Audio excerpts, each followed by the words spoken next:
இன்னைக்கு திரு ஸ்டாலின் குடும்பம் மட்டும்தான் தமிழ்நாட்டில் வளமா இருக்குது.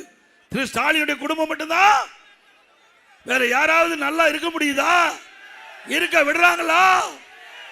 எல்லா இடத்திலும் லஞ்ச லாவண்யம் தாண்டம் ஆடுதா இல்லையா? Collection commission corruption, collection commission corruption. இந்த ஆட்சியில் அதுதான் நடக்குது.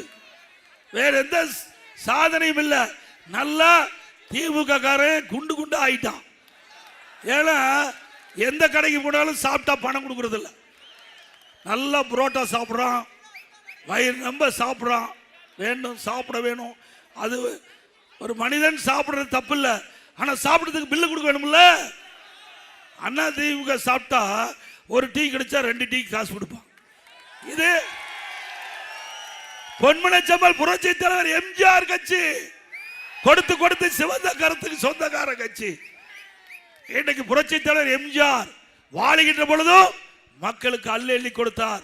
அதனாலதான் கொடுத்த சிவந்த கருத்துக்கு சொந்தக்காரர் புரட்சி தலைவர் எம்ஜிஆர்.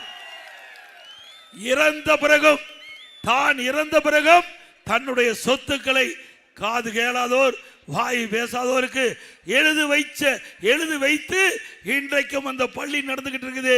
அப்படிப்பட்ட தலைவன் தோற்றுவித்த கட்சி அண்ணா திமுக கட்சி.